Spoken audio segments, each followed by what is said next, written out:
Hi friends, ఎలా ఉన్నారు? అందరూ బాగుండాలి, అందులో మనం కూడా ఉండాలండి. మన ఉమెన్స్‌కి అందరికీ ఎంతగానో యూజ్‌ఫుల్ టిప్ అండి. చాలా యూజ్ అవుతుంది ఈ టిప్ అయితే. వీడియో ఎండింగ్ వరకు చూడండి, స్కిప్ చేయొద్దు ప్లీజ్. సో, మనం దేవుడి గదిలో ఉన్న పూజా సామాగ్రిని క్లీన్ చేయాలంటే బయట తెచ్చుకునే ప్రొడక్ట్స్ యూజ్ చేయడం వల్ల స్కిన్ ఇన్ఫెక్షన్స్ అనేవి వస్తాయి. ఎందుకంటే అందులో కెమికల్ మిక్స్ అవుతుంది కాబట్టి. సో, మనం ఇంట్లో ఉన్న ప్రొడక్ట్స్‌తో ఈజీగా క్లీన్ చేయొచ్చండి. సో, ముందుగా ఒక గిన్నె తీసుకోండి. గిన్నెలో వాటర్ వేసుకోండి. వాటర్ వేసుకున్న తర్వాత ఒక నిమ్మకాయ, కొంచెం salt, Vim dish bar liquid ఉంటే సరిపోతుంది. మన పూజ సామాగ్రి అంతా తళతళలాడుతూ మెరిసిపోతాయి అన్నమాట. సో, నాకు ఇంట్లో లెమన్ రైస్ చేశాను. లెమన్ రైస్ చేయగా ఉన్న నిమ్మ బద్దలను ఇందులో యూజ్ చేసేసాననమాట. ఎందుకు ఇన్ని వేశారు అని మీరు అడుగుతారు కదా! సో, అందుకు నేను చెప్తున్నా. యాక్చువల్లీ క్లీనింగ్‌కి మనకి ఒక్క నిమ్మకాయ సరిపోతుందండి. ఆ నిమ్మకాయ లిక్విడ్‌ని ఇందులో వేసేసి, కొంచెం సాల్ట్ వేసి, విమ్ లిక్విడ్ వేసేసి, పూజా సామాగ్రిని ఆ వాటర్‌లో వేసి వదిలేయండి. 5 మినిట్స్ వదిలేసిన తర్వాత మంచిగా షైనీగా వచ్చేస్తాయి. కొత్తవిలా వచ్చేస్తాయి.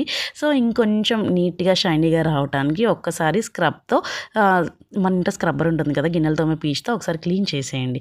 క్లీన్ చేసిన తర్వాత అవి కొత్తవిలా తళతళలాడుతూ మెరిసిపోతాయి అన్నమాట. ఈ యూజ్‌ఫుల్ టిప్ అందరికీ యూజ్ అవుతుంది. మ్యాక్సిమం తెలియని వాళ్ళ కోసమేనండో ఇది. సో, చూసారా ఎంత తెల్లగా వచ్చేసినాయో వితిన్ 5 మినిట్స్‌లో, అది కూడా మన ఇంట్లో ఉన్న ఇంగ్రీడియంట్స్ తోటేనండి. సో, ఎలాంటి ఖర్చు లేకుండా హ్యాపీగా క్లీన్ చేసేయొచ్చు అనమాట. సో, వీడియో నచ్చితే లైక్ చేసి కామెంట్ చేయండి. Please subscribe my channel friends. Thank you.